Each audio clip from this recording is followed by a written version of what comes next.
Saludos, amigas y amigos, camaradas todos. Sean bienvenidos a su programa Escuela de Cuadros. El programa de hoy será el número 101 de nuestra serie y estará dedicado a analizar 4 poemas emblemáticos del poeta mártir salvadoreño Roque Dalton.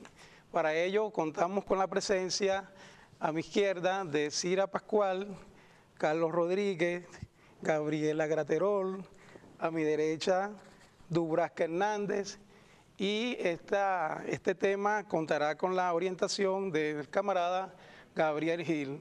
Quien les habla, Luis Álvarez. Estaremos compartiendo con ustedes todo lo que representó el pensamiento revolucionario de este poeta salvadoreño, víctima del fascismo, que es uno de los principales enemigos de los pueblos que luchan por su liberación definitiva. Y de inmediato vamos a otorgar la palabra a Gabriel para que nos hable en líneas generales de quién fue Roque Dalton, qué representa Roque Dalton en el pensamiento revolucionario latinoamericano, y a grandes rasgos que nos diga y nos introduzca en el tema. Bienvenido, Gabriel. Sí, muchas gracias. La historia de América Latina, la historia de la lucha revolucionaria de América Latina cuenta con grandes contribuyentes, grandes colaboradores, grandes pensadores, grandes creadores, ¿no? Y uno de esos es precisamente Roque Dalton. Roque Dalton, desde mi punto de vista, representa de alguna manera esa visión latinoamericana revolucionaria de nuestra propia lucha, de nuestra realidad, de nuestro quehacer. Empezando porque muy marcado en su poesía por buscar, ¿no?, la historia de El Salvador como una patria que todavía no había terminado de construirse, como una patria llamada por el pulgarcito de América, pero que para él era vital, ¿no?, conseguir ese hilo conductor que iba construyendo la patria. Y eso fue representado de alguna manera en sus trabajos, pero también en ese hilo conductor hay muchas verdades incómodas, muchas verdades que incomodaban a muchos de la burguesía, pero también a muchos que cometieron errores desde la izquierda y que no sabían cómo responder, y se convirtió de alguna manera en un personaje muy incómodo y que hacía la crítica, tenía una estrategia para hacer esa crítica, ¿no? Y esa estrategia de alguna manera se convirtió en un problema para algunos, y terminó con uno de los mayores errores, los mayores, digamos, desaciertos o tragedias de la izquierda, que es el asesinato de Roque Dalton, no en manos del enemigo, sino precisamente en manos de la misma dirigencia de la izquierda.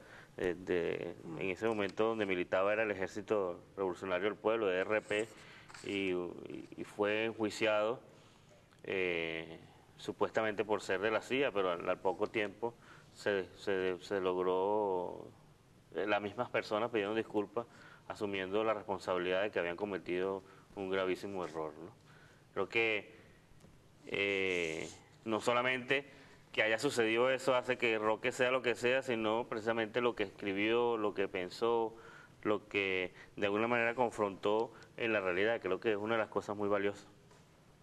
Bueno, sí, también comentar que, bueno, como un poquito de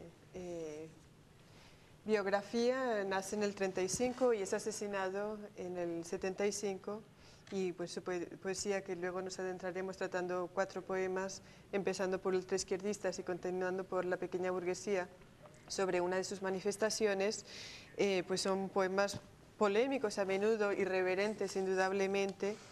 También que él viene de una familia, bueno, su mamá era una madre soltera, su papá era un gringo, y él mismo en su propia vida vive una serie de contradicciones, ¿no?, contradicciones de clase en su propia familia.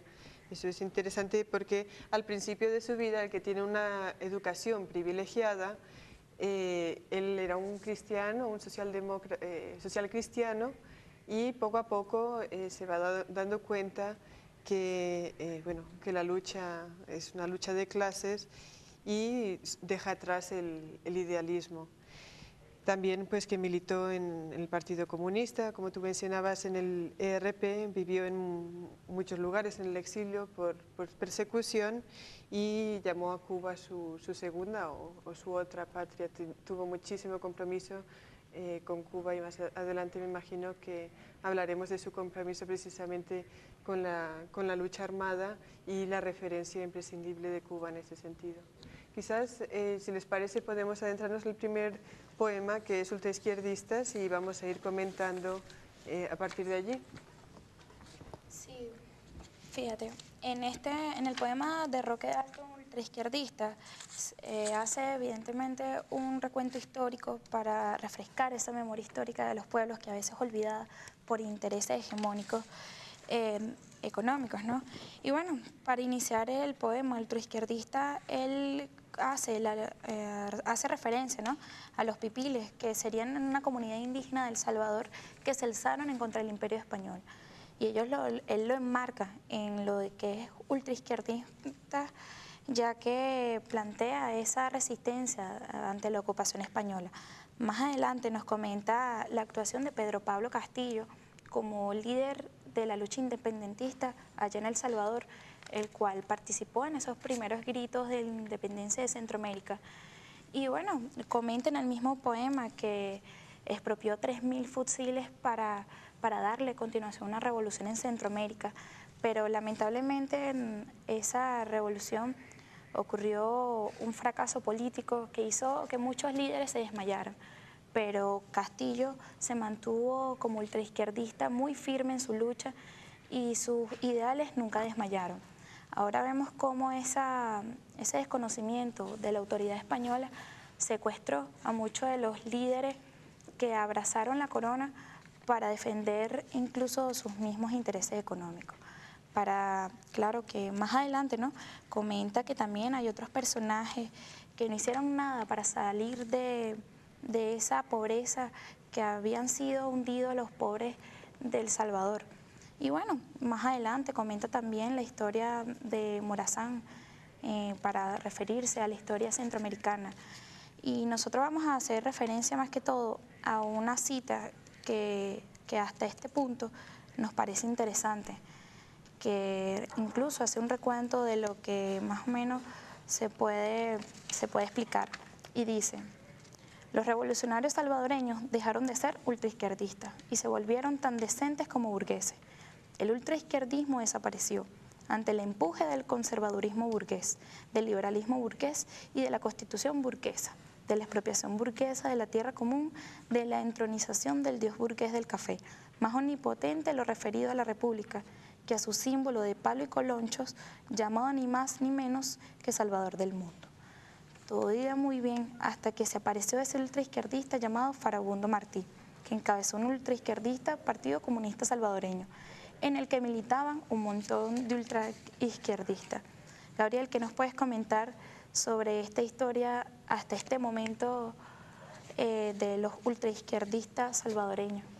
Sí, bueno, en primer lugar, en el marco general en que se inscribe esto, es decir, la vida de Roque termina en el 75, precisamente es un periodo donde, del 35 al 75, un periodo donde venimos del auge del socialismo a una crisis del campo, digamos, socialista, ¿no?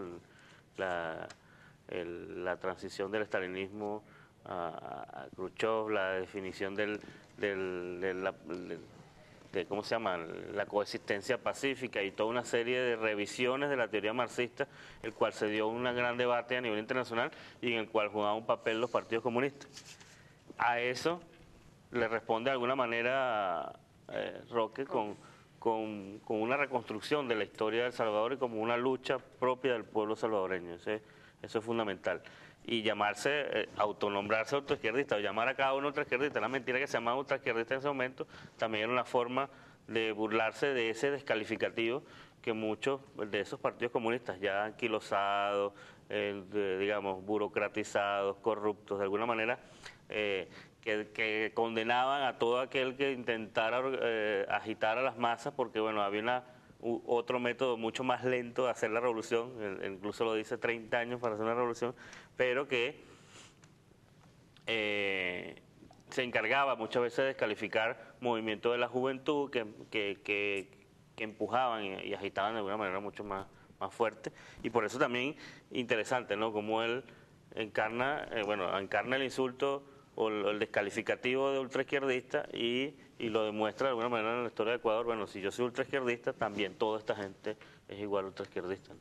Fíjate, en ese sentido también es importante hacer una referencia a un texto de Lenin, ¿no? Un texto que es importante para todos nosotros los marxistas y que es el izquierdismo, enfermedad infantil del comunismo. Ese libro, digamos que es como una manta que se echa sobre que se lanza sobre el fervor revolucionario en algunos momentos por sectores que consideran que las condiciones no están dadas. Es un poema muy irónico y Dalton utiliza precisamente la poesía para entrar en un territorio prohibido para los comunistas. Entonces hace una crítica no lógicamente al texto de Lenin, sino a una interpretación del texto de Lenin. Y precisamente en otro libro que estábamos leyendo de Casa de las Américas sobre Roque Dalton, él dice que cuando primero entró en el Partido Comunista, el primer texto que les dieron para leer era izquierdismo, el texto de Lenin.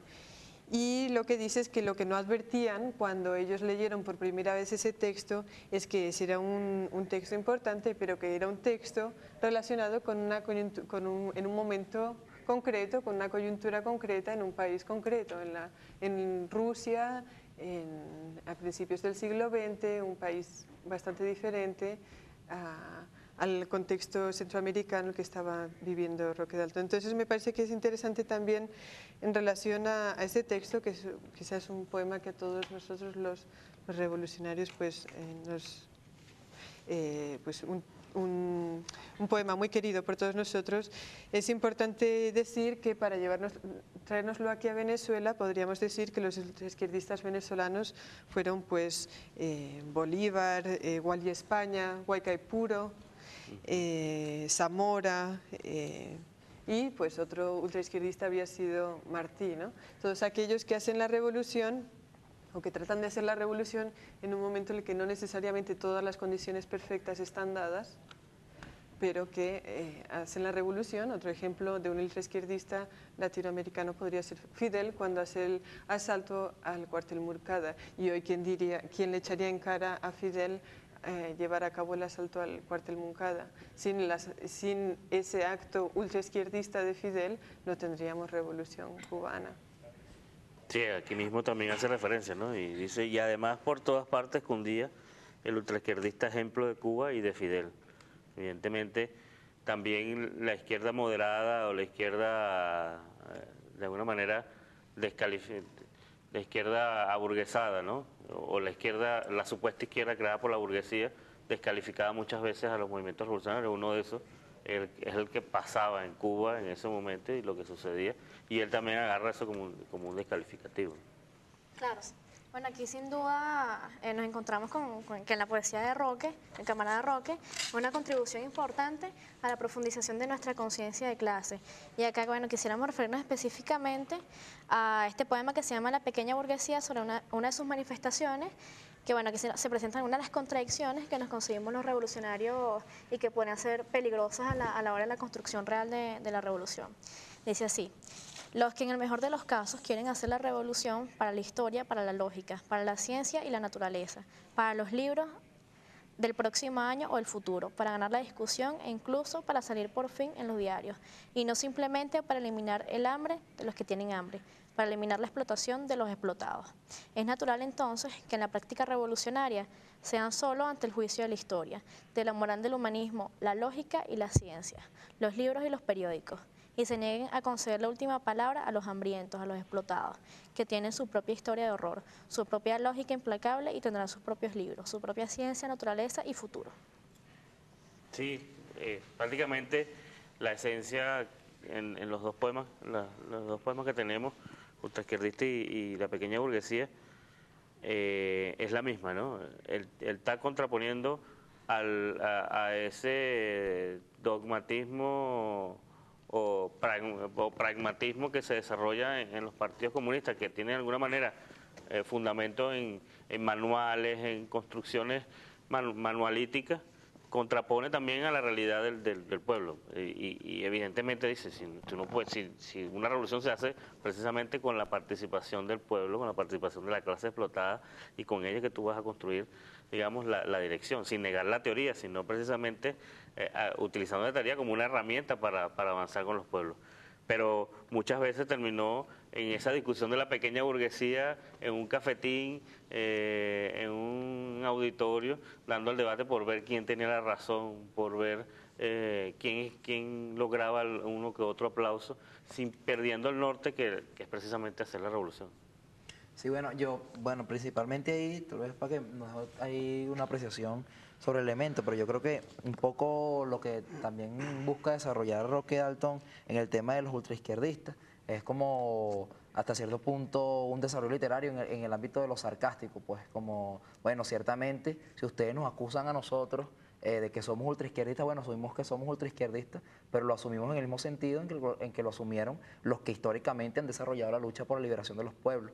Y yo creo un poco que frente a eso, pues esa diatriba que ciertamente siempre está presente y aún en nuestra realidad venezolana y latinoamericana, siempre está presente el tema de la acusación, como muchas veces, bueno, sectores que de alguna u otra forma no se mantienen, podríamos decir, en un quietismo o en un parasitismo frente al conjunto de situaciones que están ocurriendo, que realmente, bueno, no puede plantear crítica y autocrítica de distintos elementos, como distintos sectores que tal vez no están de acuerdo con la crítica que se desarrolla, con la práctica que se está desarrollando, acusan a los sectores revolucionarios de ultraizquierdistas y bueno, hasta cierto punto también surge hasta como una especie de chantaje, pues, de chantaje con los sectores revolucionarios, el tema de que, bueno, no, estos son ultraizquierdistas y yo creo que en ese sentido es como lo que yo logro rescatar pues del poema, el cierto toque sarcástico que desarrolla allí Roque, pero a su vez también asumiéndolo pues como con toda la dignidad pues que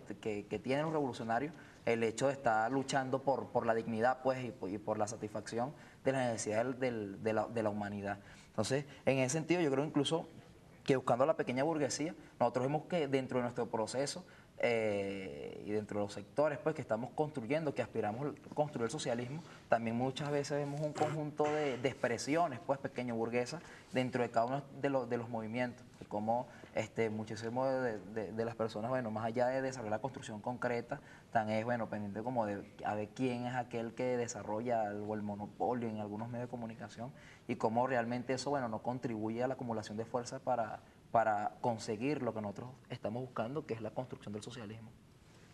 Sí, ¿no? Y indudablemente que estos poemas de Roque son una reivindicación histórica de la lucha de los pueblos, que bueno, que en su momento fueron estigmatizados, como tú mismo lo señalas, y que estos poemas son una demostración evidente del valor de Roque Dalton, de la valentía de Roque Dalton, porque por un lado estás luchando contra un enemigo implacable como es el imperialismo y todo lo que ello implica, y por otro lado contra todos esos vicios, como tú bien lo señalabas, Gabriel, el ejemplo tal de los partidos comunistas latinoamericanos, quienes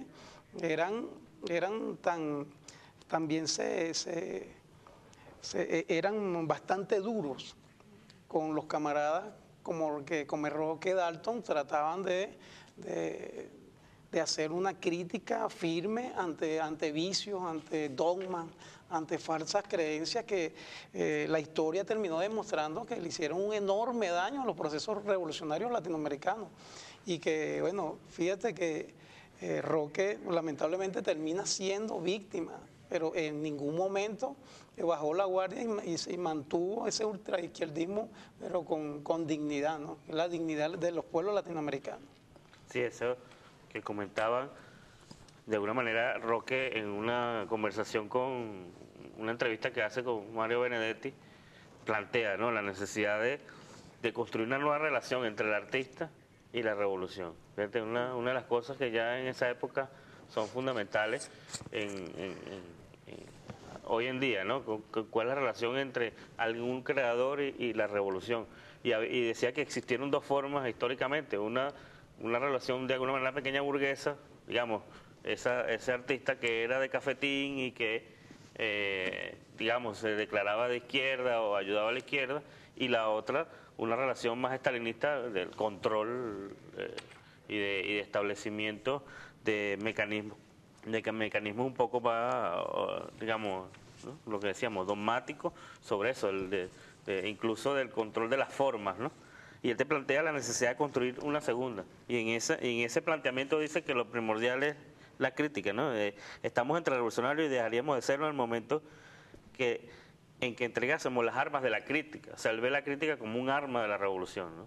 Y entonces eso hace que precisamente plantee y ponga sobre la mesa la crítica no como una herramienta de destrucción, ¿no?, de destrucción de la propia izquierda, de autodestrucción de la propia izquierda, o de quítate tú para ponerme yo, sino precisamente como un arma que tenemos que tener los revolucionarios para fortalecernos y seguir venciendo, ¿no? Eso es clave y lo plantea, ¿no?, como el papel del intelectual, el papel del creador, el papel del artista. En una primera instancia también me pasa por mantener las armas de la crítica en sus manos. Fíjate que en ambos poemas que hemos leído, referenciado, leímos por completo La pequeña burguesía sobre una de sus manifestaciones y también partes de ultraizquierdistas, que ambos poemas, dicho sea de paso, se pueden encontrar en internet, y a todos los compañeros y compañeras que nos escuchan sería bueno que los buscasen. Bueno, en ambos en uno hay una referencia directa que tú mencionabas a Cuba como referente por la toma concreta del poder por la vía de la lucha armada, ¿no? Y también en el otro poema hay una referencia indirecta al proyecto de la toma del poder en Cuba y concretamente al análisis del sujeto. Porque dice que, bueno, cuando está hablando del sujeto, está hablando de aquellos que, bueno, de los que tienen hambre, de aquellos que luchan, bueno, de luchar por superar la explotación de los explotados, eso en la pequeña burguesía. Entonces me parece interesante ver el trabajo de Roque Dalton como un trabajo que está directamente vinculado a las luchas no solamente de su país, sino de todo el continente, y en ese sentido también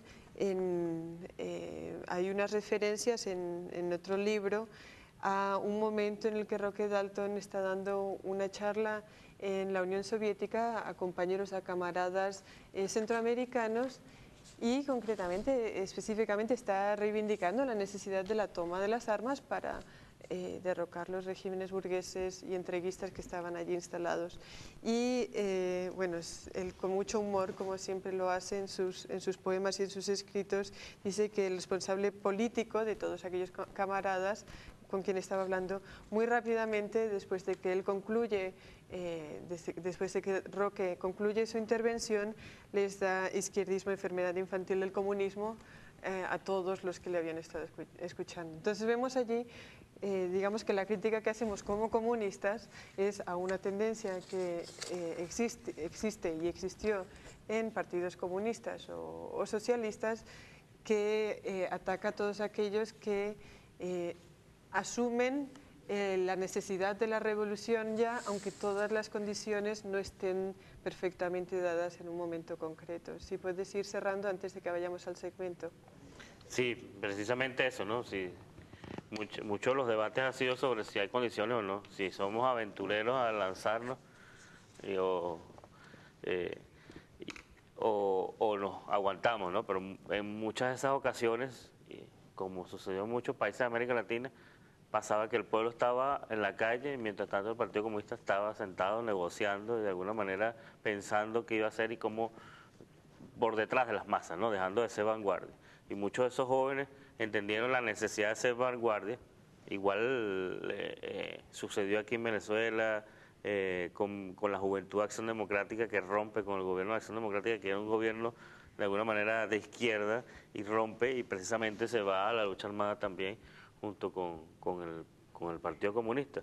Y eso después viene una serie de divisiones en la izquierda, de esa misma tragedia que hablaba Luis, bueno, precisamente por si se continuaba o no la lucha armada o cómo se continúa la lucha armada. Y ese debate estuvo muy contaminado, precisamente contaminado por el dogmatismo, contaminado por el reformismo también, contaminado por muchas herramientas y muchos vicios que precisamente Roque se encarga de alguna manera de descubrirlo, porque son temas tabú también, y él de alguna manera los destapa y dice, sí, este tema existe y vamos a discutirlo y vamos a ponerlo sobre la mesa. Sí, bueno, antes de ir al corte también cabe mencionar que en 1932 en El Salvador hubo una masacre en la que en aquel momento el Partido Comunista sí que tuvo una acción heroica y apoyó un levantamiento popular del pueblo, el que miles y miles de hombres y mujeres fueron asesinados en un país muy chiquito como es El Salvador. Bueno, estamos estudiando aquí 4 poemas de Roque Dalton. Vamos a un corte y ya volvemos con Escuela de Cuadros.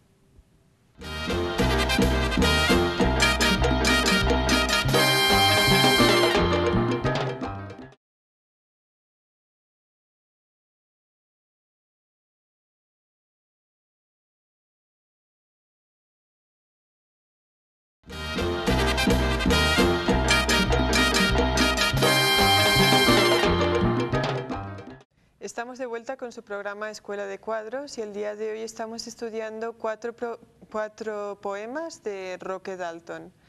En este segundo segmento, concretamente, vamos a estudiar La Gran Burguesía y también Desires. Con Desires tendremos el poema con la voz de Roque Dalton. Antes de entrar en los poemas concretamente, yo te quería hacer una pregunta, Gabriel. Y es sobre la tensión entre la teoría y la cultura, sobre el papel también de la poesía en la formación y concretamente en un contexto, el contexto centroamericano y latinoamericano, en el que el arte ha tenido un rol importante en los procesos formativos. Y bueno, entre otros ejemplos está, por ejemplo, la Casa de las Américas, que ha publicado libros importantes para los procesos formativos. Y bueno, si nos pudieses hablar un poquito sobre eso y concretamente en relación a Roque, el vínculo que establece entre la teoría y su práctica poética. Sí, bueno, una de las cosas que caracterizan a Roque, que estábamos hablando cuando revisábamos los otros poemas, tiene que ver con su empeño en investigar sobre la formación socioeconómica de El Salvador y Centroamérica, como una forma también de aplicar el marxismo-leninismo, es decir, a la realidad y no repetir manuales y folletos que están adaptados a otras situaciones, otras regiones del mundo, ¿no? Y que eso es de alguna manera lo que nutre todo su trabajo y todo su contexto. También una forma de intentar renovar también y de refrescar muchas veces ese digamos, militancia anquilosada, burocratizada, precisamente porque estaba un poco, de verdad, más o menos aislada del pueblo.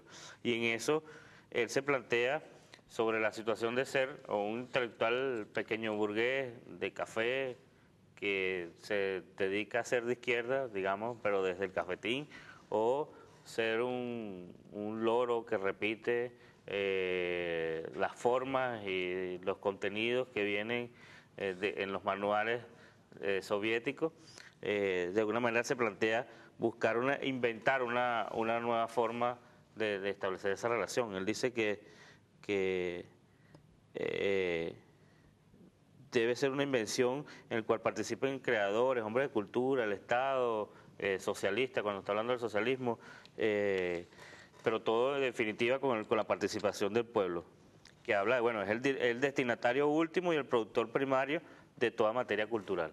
Es decir, te pone en preponderancia el protagonismo popular, la participación popular, frente a sus creaciones incluso, y cómo sus creaciones son alimentadas o nutridas de la creación del mismo pueblo, ¿no?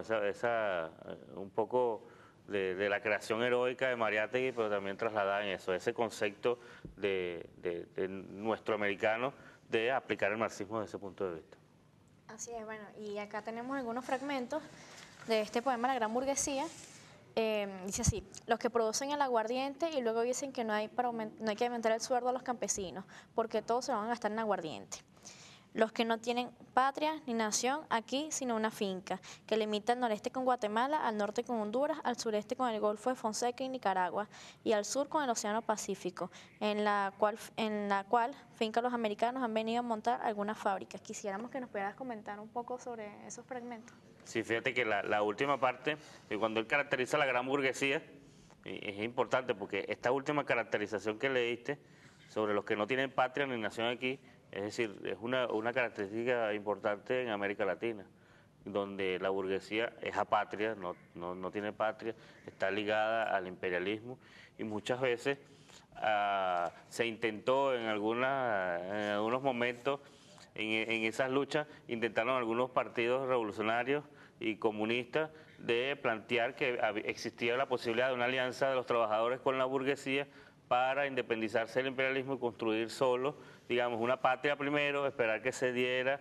el desarrollo de las fuerzas productivas, y después que tenía el desarrollo de las fuerzas productivas es que podías hacer tránsito al socialismo. Y aquí te lo está diciendo, esta burguesía no tiene patria, ellos viven ligados al imperialismo y precisamente utilizan estas tierras como una finca donde extraen simplemente y tienen algunas fábricas de bajos impuestos, pero que al final está ligado a toda una economía norteamericana, ¿no? También sigue el poema, seguimos con una cita del poema: los que para tener libertad de prensa y derechos constitucionales compraron diarios y radios y plantas de televisión, con todo, y periodistas y locutores y camarógrafos, y compraron la Constitución política de todo, y la Asamblea Legislativa, la Corte Suprema de Justicia. Allí, bueno, también vemos la forma en la que una burguesía, en este caso no una burguesía nacional, sino una burguesía entreguista, domina en su caso El Salvador, pero también podríamos verlo en relación a nuestro contexto concreto en Venezuela. No sé si quieres aportarnos algo en ese sentido. Sí, ahí tiene que ver mucho con que el Estado pertenece absolutamente, en este caso a El Salvador y en la mayoría de los países de América Latina, pertenece exclusivamente a la burguesía, y ese Estado incluye de alguna manera hasta la sociedad civil, que ha sido cooptada por la burguesía y que ha sido controlada. Cuando habla de los medios de comunicación, periodistas, camarógrafos, Asamblea Legislativa, Corte Suprema de Justicia, te está hablando precisamente de ese totalitarismo burgués que en algunos momentos fue dictadura y en algunos momentos fue democracia representativa, y que al final de cuentas te habla de quiénes son los que tienen el poder. Al final la última parte de caracterización es lo que efectivamente tienen todo que perder. Es decir, ellos controlan todo y por supuesto tienen todo que perder, y por supuesto van a ser violentos cuando lo vayan a perder, y van a ejercer todo lo necesario para no perderlo. Y eso implica las acciones violentas, asesinatos, masacres como la que hemos visto, ¿no? Hay algo en relación que retorna en los poemas de Roque Dalton, y que es que se comienza con la teoría, pero se lleva a lo concreto, ¿no? A la lucha concreta. Incluso a menudo se lleva al final hacia lo íntimo, hacia lo personal, pero enmarcado en una lucha amplia. El poema que estamos leyendo, La Gran Burguesía, termina así: los que para dormir seguros no pagan el sereno de la cuadra del barrio, sino directamente al Estado Mayor Conjunto de las Fuerzas Armadas, los que efectivamente tienen todo que perder.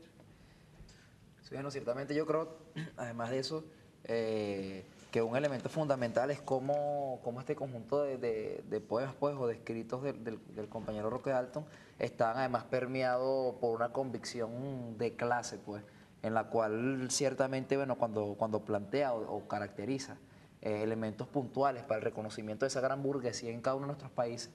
Además, él lo plantea incluso llevándolo a eso, pues al tema de quiénes son en este caso los que tienen la propiedad del Estado y de todas sus instituciones, y que ciertamente es parte del desarrollo o hacia donde debe apuntar la lucha de los trabajadores, pues, y de los campesinos y del conjunto de clases explotadas de América Latina, que es hacia la toma del Estado, la toma del poder para satisfacer ese conjunto de necesidades. Y ciertamente es como, o sea, lo interesante de Roque Dalton es cómo él aborda el tema de la poesía o el tema incluso de la escritura, pero sin abandonar jamás la esencia y la convicción de clase que existe en su pensamiento. Pues yo creo que eso es importante allí valorarlo. No sé, Gabriel.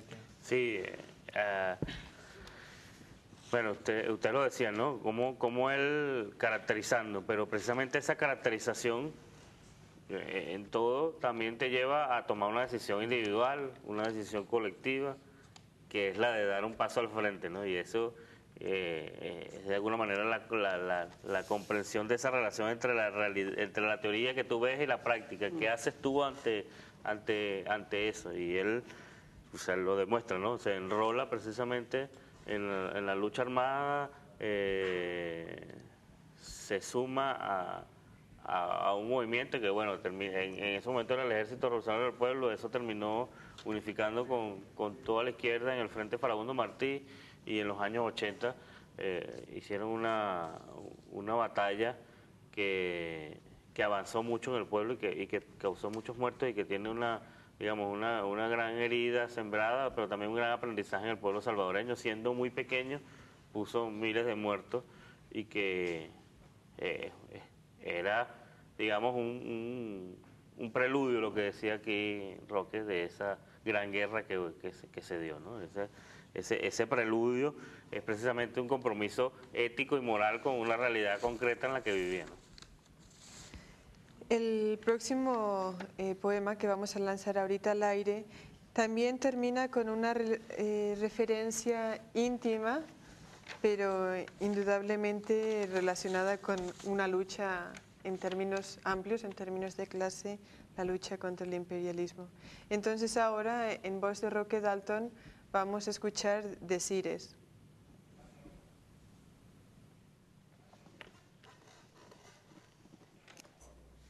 El marxismo-leninismo es una piedra para romperle la cabeza al imperialismo y a la burguesía.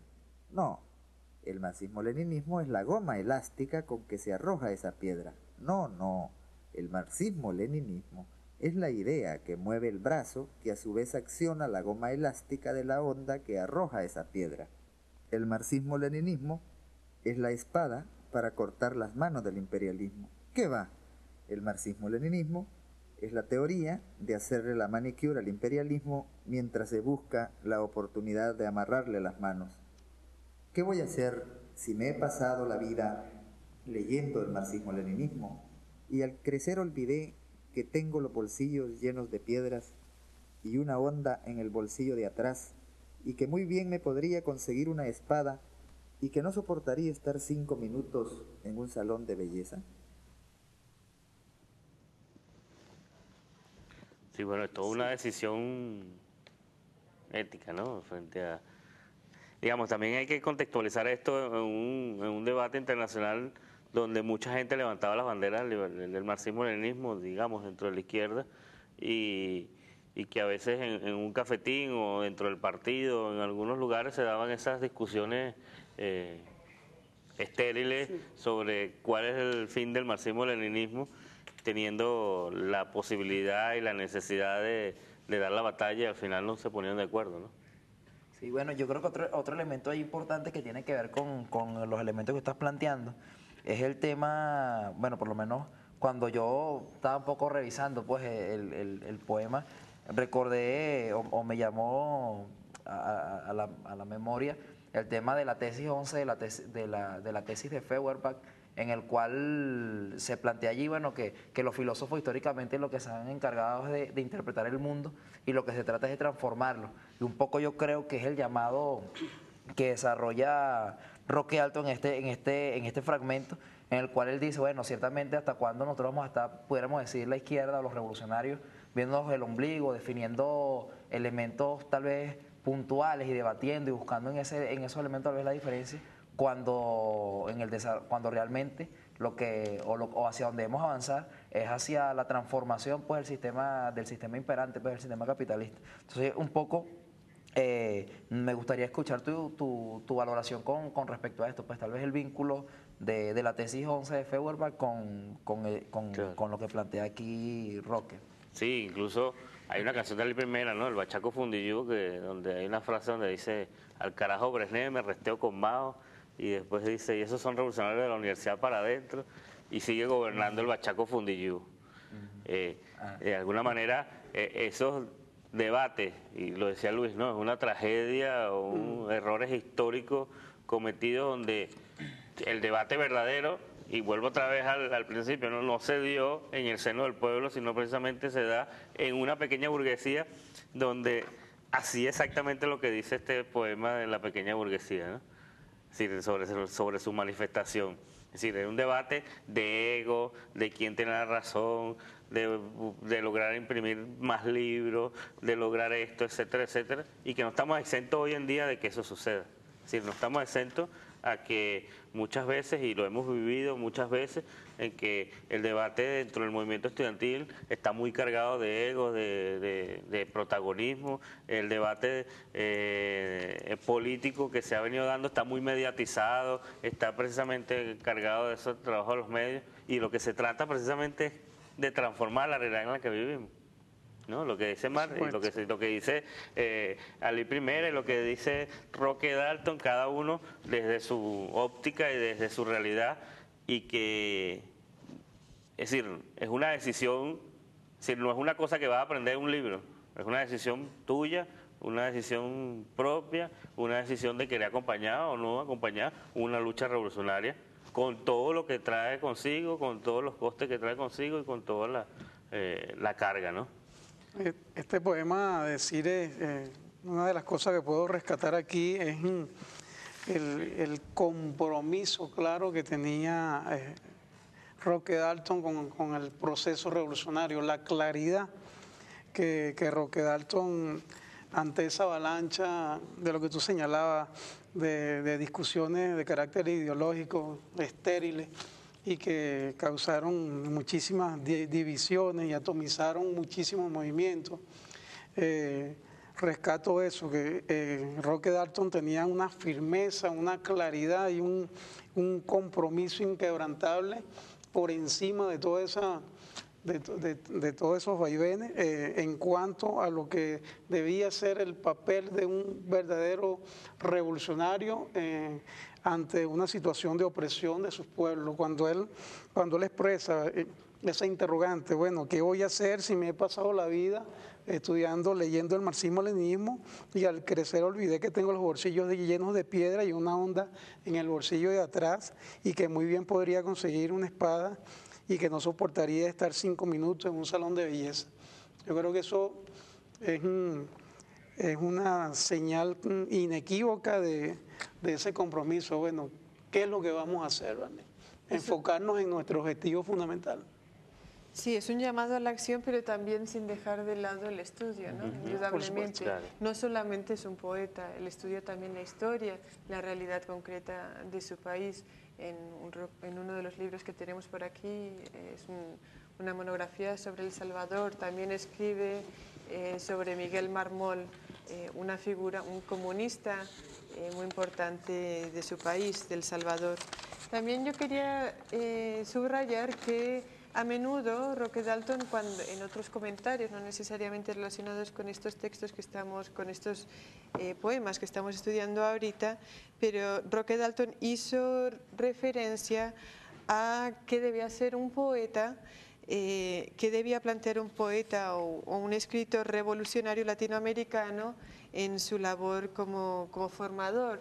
Debía de ser anunciar la sociedad futura, la sociedad socialista, o debía de ser estudiar y plantear como material teórico las contradicciones, los desastres, las taras, las costumbres y las luchas sociales del momento actual y también del pasado. Y él dice que sinceramente desde su perspectiva lo que debe hacer es enfocarse en un presente y en el pasado también hacia la construcción de un futuro. Entonces allí vemos su compromiso con la acción en sí a partir de este poema, pero también una acción partiendo del estudio, de la teoría y del compromiso de una transformación radical desde el conocimiento del momento histórico y de la realidad concreta. Claro, ahí entra el debate de qué es el marxismo, ¿no? Para Roque, qué es el marxismo para nosotros, y de alguna manera es una herramienta, es decir, es una guía para el estudio y la definición de acciones para la transformación. Y algunos convirtieron el marxismo en una receta. Y entonces son dos cosas distintas, son dos vías distintas en las cuales Roque decide una, ¿no? La de la acción, la del estudio, de su realidad concreta, aplicando el método del materialismo dialéctico, del materialismo histórico, y que se evidencia en este caso en forma de poema. Se pudo haber evidenciado en forma de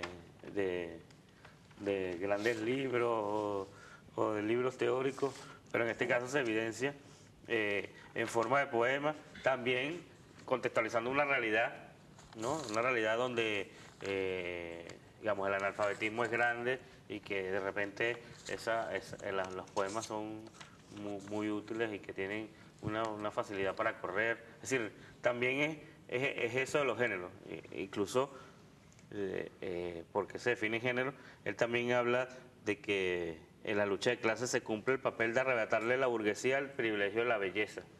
No diciendo que él trabaja la belleza, sino que él dice, bueno, habrá la necesidad de que existan escritores que hagan ciencia ficción y que hagan novelas y que cuenten ese tipo de cosas, y que, bueno, a él le toca a uno que es inmediatista, que es un trabajo sobre esa realidad que está concreta y lo ve como un papel político, ¿no? Por encima de una decisión de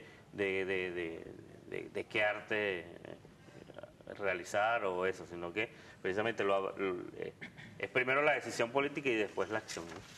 Así es, bueno, y cuando comenzamos el bloque comentamos acerca del tema cultural, y es también un poco el posicionamiento que tienen los poemas de Roque también en el imaginario colectivo, y también, como lo mencionabas tú, viendo los índices de analfabetismo, entre otros muchos males que tienen nuestras sociedades, bueno, que los artistas revolucionarios y su contribución directa para la construcción del socialismo en nuestra América, con nuestras necesidades y con el panorama tal y como lo concebimos, y a partir, insisto, del posicionamiento en la subjetividad de las masas. Eso es clave. Sí, ¿cómo te posicionas ahí? O sea, Ali Primera también es alguien que va, camina y recoge en cada uno de los lugares y recoge historias y cuentos que van en ese camino. Y creo que eso hace Roque, ¿no? Buscar cómo posicionarse en las masas, el trabajo de las masas, porque son con las masas que va a hacer la revolución. Bueno, desafortunadamente ya vamos llegando hacia el final. Sí, bueno, como decía Cira, lamentablemente hemos llegado al final de este programa Escuela de Cuadros en el día de hoy. Agradecemos a todos los camaradas que participaron en este debate, a Gabriel Gil. Agradecemos altamente también al equipo que nos acompañó en las cámaras. Recordamos a nuestros usuarias y usuarios que pueden bajar estos videos y también los poemas a través de la página www.katiatv.org y escuelacuadros.blid.tv, y pueden comunicarse con nosotros a través de nuestro correo electrónico escuelacuadros@gmail.com. Reiteramos aquí en nuestro programa nuestro llamado reiterativo a todos los colectivos y organizaciones a que se sumen a estos debates de carácter ideológico, ya que en la medida que nos fortalecemos desde el punto de vista político, nuestro conocimiento en la parte ideológica, creemos que es la mejor forma de apoyar este proceso revolucionario. Les invitamos a que sintonicen nuestro programa la próxima semana y nos vemos en un próximo Escuela de Cuadros. Hasta la victoria siempre, camaradas. Venceremos. Venceremos. ¡Viva Roque Dalton! Viva. Viva.